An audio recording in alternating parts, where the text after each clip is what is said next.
She taught me how to roll my R's and all of that. About her experience on Strictly Come Dancing as well as the US version of So You Think You Can Dance. Now over here on the interview sofa, we like things intimate, so don't be scared. Come close, sit down, take a pew, eat your sandwiches. There you go. Relaxed vibes.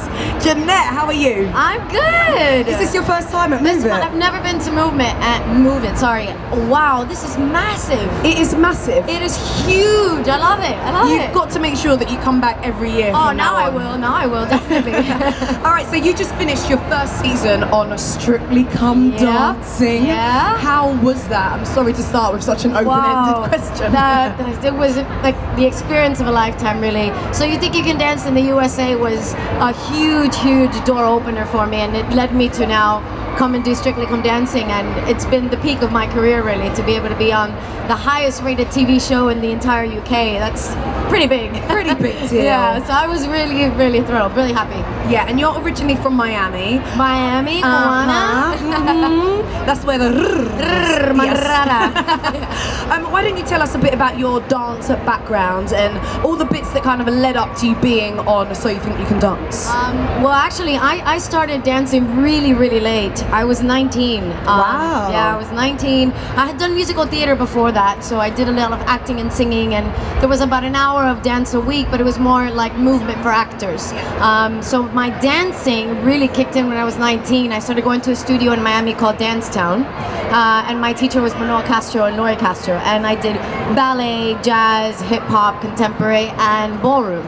And then from there, on a whim, when I was 24, my friends, they said, you should just do it, you never know, what's the worst that's gonna happen, they're gonna say no. And I said, I was working at a bank full time and going to college, so I was like pretty busy bee. And then I went to the audition and got it. And then it was just like a huge snowball effect. Everything just like went boom, boom, boom, boom, boom. Got in the final, got on the tour, and then left working at the bank, definitely. Definitely leave that behind. Yeah, I moved to LA, did a lot of jobs in LA, did a lot of freelance work over there. I was on Glee, I danced on the Oscars, so I did loads of things there. And then auditioned for Burn the Floor, which is a huge international touring Broadway and West End show. And I was part of Burn the Floor for 3 years, going back to it now in a week, so I'm still involved with the company. Ooh. Yeah. And then when we were here in the West End, Strictly Come Dancing producers came to watch the show. And I got the phone call and I went, yeah, I'm doing it. Why would you say no? Seriously. Why would you say no? You seem like you've had such a diverse background, and I think it's quite inspiring as well that you technically started dancing quite late, as they would say, because it shows you that it doesn't matter how old you are. It really doesn't. If you've got passion, discipline, and conviction, and you want to do it, it could happen, definitely. Now, one of my favorite TV shows, Glee. We are gonna have to talk about that, babes. You choreographed for them. No, assistant choreographer. Still assistant. Yeah. Just move that assistant bit. It's not that important. How exactly did that work? How did that come about? Well, they approached my agent in LA. They saw me on So You Think You Can Dance, and I look quite young. I look like I'm in high school still. So they asked me to be a part of the show, and I said, of course, I'd love to do it. And I got to work with some amazing people, great choreographer. Zach Woodley, who's also, he's no longer on the show. When I was on it, he was the head choreographer and producer with Ryan Murphy. But it was amazing, such a great cast. I got to meet everyone on there, including Corey, which unfortunately was a big loss for the show, but it was great, really great.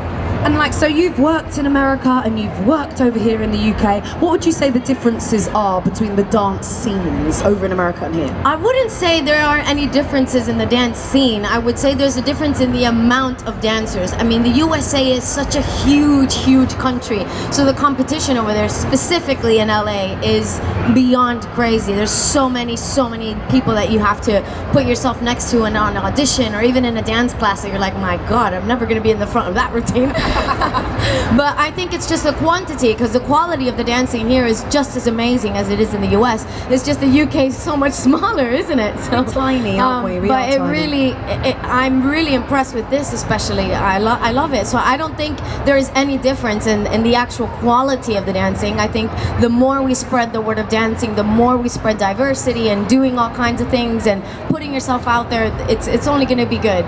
It's only going to get bigger, really. It's only going to get bigger, hopefully. It's Exactly.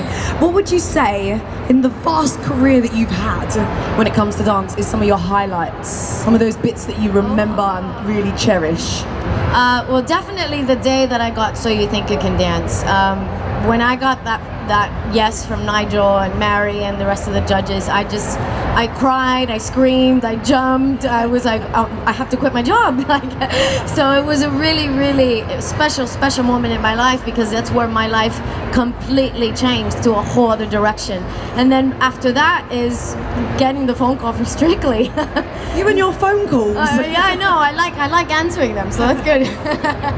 But those have definitely been highlights for me. I performed in the Oscars as well, and got to meet Meryl Streep and Sandra Bullock, and that was pretty shocking more than anything else. To be standing next to them backstage was pretty crazy, but yeah. Now, I'm not really sure if I should ask this, but I'm probably going to do it anyways. Like, we talk a lot about, when I have guests on this stage, we're talking about the highlights and bits that were just amazing. Are there any bits in your career that weren't that amazing? Like the lowlights? Well, you know, being in the dance-off 3 times in a row and Strictly wasn't That'll do it. So that was pretty rough, and obviously the night that we got kicked off the show with Julian, that was pretty sad. And same thing with So You Think, the night that you get eliminated is always a hard time to get told, I'm sorry, but you're out of here. Trust me, I know all about eliminations. I did a bit of reality TV myself.